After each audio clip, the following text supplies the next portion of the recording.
TV ನೈನ್ಗೆ ಉನ್ನತ ಮೂಲಗಳಿಂದ ಸಿಕ್ಕಿರುವಂತ ಮಾಹಿತಿ ಪ್ರಕಾರವಾಗಿ 27ಕ್ಕಿಂತ ಹೆಚ್ಚಿನ ಮಂದಿ ಮೃತಪಟ್ಟಿದ್ದಾರೆ.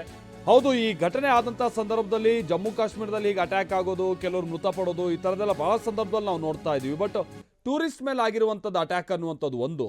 ಎರಡನೇದು, ಸರ್ಕಾರ ಕೂಡ ಬಹಳ ಗಂಭೀರವಾಗಿ ಇದನ್ನು ಪರಿಗಣಿಸಿ ಗೃಹ ಸಚಿವರೆಲ್ಲ ಕೂಡಲೇ ಜಮ್ಮು ಕಾಶ್ಮೀರದ ಕಡೆಗೆ ಹೋಗ್ತಾ ಇದ್ದಾರೆ ಅಂತ ಅಂದರೆ ಇದೇನು ಸಣ್ಣ ಪುಟ್ಟ ಅಟ್ಯಾಕ್ ಅಲ್ಲ, ಇದು ಭಾಳಷ್ಟು ಮಂದಿ ಮೃತಪಟ್ಟಿರ್ಬೋದಂಥ ಚಾನ್ಸಸ್ ಇದೆ ಅನ್ನುವಂಥದ್ದು ಒಂದು ಅಂದಾಜಿತ್ತು.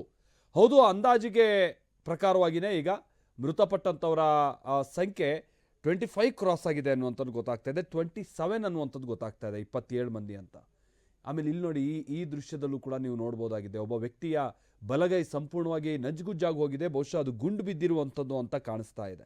ಅದು ಭಾಳ ರಕ್ತಸಿಕ್ತವಾದಂಥ ರೀತಿಯಾಗಿ ಕಂಡು ಬರ್ತಾ ಇದೆ. ಒಂದು ರೀತಿ ಕೈನೇ ಇಲ್ಲ ಅನ್ನುವಂಥ ರೀತಿಯಾಗಿ ಅಲ್ಲಿ ಗೋಚರ ಆಗ್ತಾ ಇದೆ.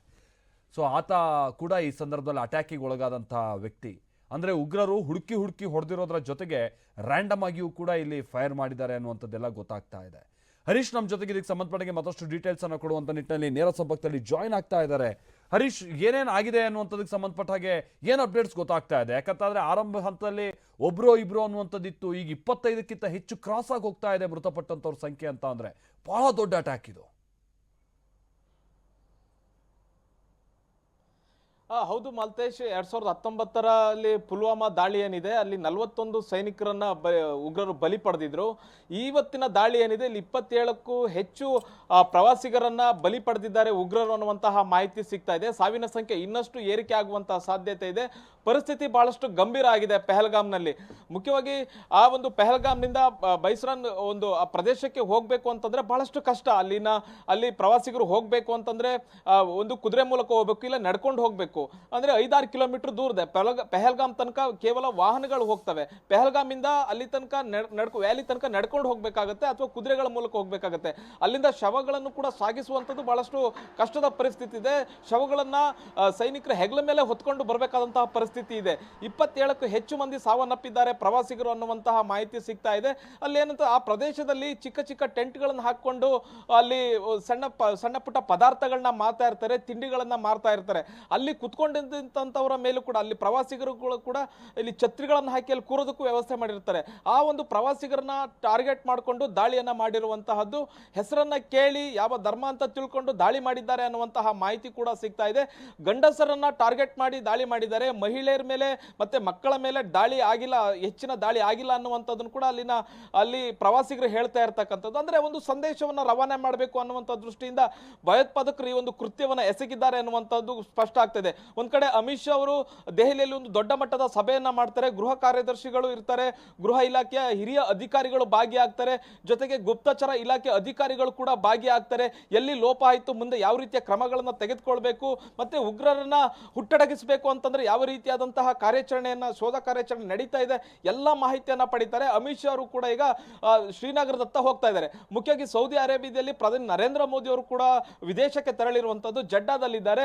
ಅಲ್ಲಿಂದಲೇ ನೇರವಾಗಿ ಅಮಿತ್ ಶಾ ಅವರಿಗೆ ಕರೆಯನ್ನ ಮಾಡ್ತಾರೆ, ಪರಿಸ್ಥಿತಿ ಹೇಗಿದೆ ಅನ್ನುವಂಥ ಅವಲೋಕನವನ್ನ ಮಾಡ್ತಾರೆ.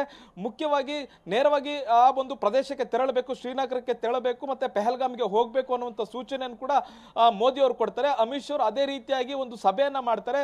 ಮತ್ತೆ ಜಮ್ಮು ಕಾಶ್ಮೀರದ ಹಿರಿಯ ಅಧಿಕಾರಿಗಳು ಕೂಡ ವಿಡಿಯೋ ಕಾನ್ಫರೆನ್ಸ್ ಮೂಲಕ ಸಭೆಯಲ್ಲಿ ಭಾಗಿಯಾಗ್ತಾರೆ. ಅಲ್ಲಿನ ಪರಿಸ್ಥಿತಿ ಹೇಗಿದೆ ಅನ್ನುವಂತಹದ್ದನ್ನ ವಿವರಿಸ್ತಾರೆ. ಅಂದ್ರೆ ಪರಿಸ್ಥಿತಿ ಅತ್ಯಂತ ಗಂಭೀರ ಆಗಿರುವಂತಹದ್ದು. ಒಂದಿಬ್ಬರು ಮಂದಿ ಸಾವನ್ನಪ್ಪಿಲ್ಲ, 10-20 ಮಂದಿಗೆ ಗಾಯ ಆಗಿಲ್ಲ, 27ಕ್ಕೂ ಹೆಚ್ಚು ಮಂದಿ ಸಾವನ್ನಪ್ಪಿದ್ದಾರೆ ಈ ಒಂದು ದಾಳಿಯಲ್ಲಿ ಅನ್ನುವಂತಹ ಮಾಹಿತಿ ಸಿಗ್ತಾ ಇದೆ. ಅನೇಕ ಮಂದಿ ಗಾಯಗೊಂಡಿದ್ದಾರೆ, ಅನೇಕ ಪ್ರವಾಸಿಗರು ಗಾಯಗೊಂಡಿದ್ದಾರೆ. ಅವರನ್ನು ಸ್ಥಳೀಯ ಆಸ್ಪತ್ರೆಗೆ ದಾಖಲಿಸಿ ಚಿಕಿತ್ಸೆಯನ್ನು ಕೂಡ ಕೊಡಲಾಗ್ತಿದೆ. ಸಾವಿನ ಸಂಖ್ಯೆ ಇನ್ನಷ್ಟು ಹೆಚ್ಚಾಗುವಂತಹ ಸಾಧ್ಯತೆ ಇದೆ. ಇದು ಜಮ್ಮು ಕಾಶ್ಮೀರದ ಇತಿಹಾಸದಲ್ಲಿ, ಮುಖ್ಯವಾಗಿ ಒಂದು ಭಯೋತ್ಪಾದಕ ದಾಳಿ ಇತಿಹಾಸದಲ್ಲಿ 30 ವರ್ಷಗಳಲ್ಲೇ ಪ್ರವಾಸಿಗರ ಮೇಲೆ ಆದಂತಹ ಅತಿ ದೊಡ್ಡ ದಾಳಿ ಅನ್ನುವಂತಹ ನಿಟ್ಟಿನಲ್ಲಿ ಕೂಡ ಕರೆಸ್ಕೊಳ್ತದೆ. ಇಲ್ಲಿವರೆಗೆ ಏನಾಗ್ತಿತ್ತು ಅಂತಂದ್ರೆ ಪ್ರವಾಸಿಗರನ್ನ ಅಷ್ಟೊಂದಾಗಿ ಟಾರ್ಗೆಟ್ ಮಾಡ್ತಾ ಇರಲಿಲ್ಲ. ಹಿಂದೂ ಯಾತ್ರಿಕರ ಮೇಲೆ ಟಾರ್ಗೆಟ್ ನಡೀತಾ ಇತ್ತು, ಅಮರನಾಥ್ ಯಾತ್ರಿಕರ ಮೇಲೆ ಟಾರ್ಗೆಟ್ ನಡೀತಾ ಇತ್ತು, ಮತ್ತೆ ಅಲ್ಲಿ ಕೆಲಸ ಮಾಡುವಂತಹ ಕಾರ್ಮಿಕರು, ಅಧಿಕಾರಿಗಳು, ಮತ್ತೆ ಜಮ್ಮು ಕಾಶ್ಮೀರದ ನಿವಾಸಿಗಳ ಮೇಲೆ ದಾಳಿ ನಡೀತಾ ಇತ್ತು. ಅಂದ್ರೆ ಸರ್ಕಾರ ಜೊತೆ ಗುರುತಿಸಿಕೊಂಡು ಸರ್ಕಾರದ ಕೆಲಸವನ್ನು ಯಾರು ಮಾಡ್ತಾ ಇರ್ತಾರೆ ಅವರ ಮೇಲೆ ದಾಳಿಗಳು ನಡೀತಾ ಇತ್ತು. ಆದ್ರೆ ಪ್ರವಾಸಿಗರನ್ನ ಇಷ್ಟು ದೊಡ್ಡ ಮಟ್ಟದಲ್ಲಿ ಟಾರ್ಗೆಟ್ ಮಾಡಿ ಅವ್ರನ್ನ ಹತ್ಯೆ ಮಾಡಿರುವಂತಹದ್ದು ಇಡೀ ಜಮ್ಮು ಕಾಶ್ಮೀರದಲ್ಲಿ ಇಡೀ ವಿಶ್ವವನ್ನೇ ತಲ್ಲಣಿಸುವಂತಹ ಒಂದು ಇದು ಭಯೋತ್ಪಾದಕ ಕೃತ್ಯ ಆಗಿದೆ. ಯಾಕಂತಂದ್ರೆ ಇಡೀ ಜಮ್ಮು ಕಾಶ್ಮೀರ ನಿಂತಿರುವಂತಹದ್ದು ಪ್ರವಾಸೋದ್ಯಮದ ಮೇಲೆ. ಪ್ರವಾಸೋದ್ಯಮ ಇಲ್ಲ ಅಂತಂದ್ರೆ ಜಮ್ಮು ಕಾಶ್ಮೀರ ಶೂನ್ಯ ಅನ್ನುವಂತಹ ನಿಟ್ಟಿನಲ್ಲಿ. ಯಾಕಂದ್ರೆ ಜಮ್ಮು ಕಾಶ್ಮೀರದ ಇಡೀ ಅಭಿವೃದ್ಧಿ ನಿಂತಿರುವಂತಹದ್ದು, ಇಡೀ ಆರ್ಥಿಕತೆ, ಜಮ್ಮು ಕಾಶ್ಮೀರದ ಆರ್ಥಿಕತೆ ನಿಂತಿರುವಂತಹದ್ದು, ಅಲ್ಲಿನ ಜನಜೀವನ ತಮ್ಮ ಜೀವನವನ್ನ ಸಾಗಿಸ್ತಾ ಇರುವಂತಹದ್ದು ಅಲ್ಲಿನ ಪ್ರವಾಸೋದ್ಯಮದಿಂದ ಪ್ರವಾಸಿಗರು ಬರ್ತಾರೆ, ಅಲ್ಲಿ ಜನ ಜೀವನ ನಡೆಸ್ತಾರೆ.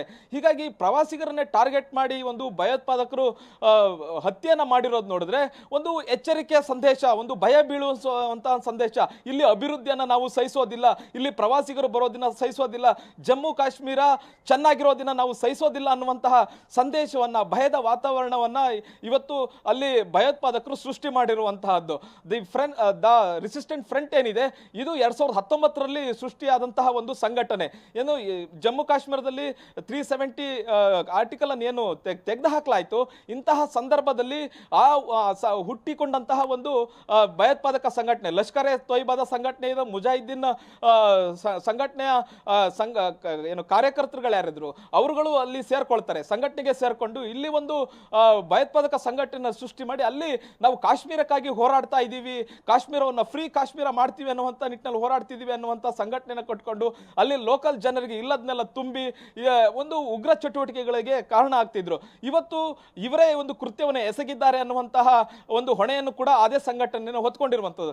ಕೇಂದ್ರ ಸರ್ಕಾರ ಈ ಒಂದು ಸಂಘಟನೆ ಏನಿದೆ ಇದನ್ನ ನಿಷೇಧವನ್ನು ಕೂಡ ಮಾಡಿತ್ತು. ಆದರೆ ಇಷ್ಟು ಒಂದು ದೊಡ್ಡ ಮಟ್ಟದ ಅಟ್ಯಾಕ್ ಆಗುತ್ತೆ ಅನ್ನುವಂತಹದನ್ನು ಯಾರು ಕೂಡ ಊಹೆ ಮಾಡಿರಲಿಲ್ಲ. ಯಾಕೆಂತಂದ್ರೆ ಬೇಸಿಗೆ ಸಂದರ್ಭ, ಒಂದು ಒಳ್ಳೆ ವಾತಾವರಣವನ್ನ ಅನುಭವಿಸಬೇಕು, ಒಂದೇ ಪ್ರಕೃತಿಯನ್ನು ಅನುಭವಿಸಬೇಕು, ಒಂದು ಮಿನಿ ಸ್ವಿಟ್ಜರ್ಲ್ಯಾಂಡ್ ಅಂತಾನೆ ಆ ಪೆಹಲ್ಗಾಮ್ ಅನ್ನ ಕರೀತಾರೆ. ಇಂತಹ ಪ್ರದೇಶದಲ್ಲಿ ಒಂದು ಪ್ರಕೃತಿಯನ್ನು ಆಸ್ವಾದಿಸಬೇಕು ಅಂತ ಹೋದವ್ರನ್ನ ಹರೀಶ್ ಜಸ್ಟ್ ಹೋಲ್ಡ್ ಹರೀಶ್, ಮಾತನಾಡ್ತೀನಿ ಹರೀಶ್ ನಿಮ್ ಜೊತೆಗೆ.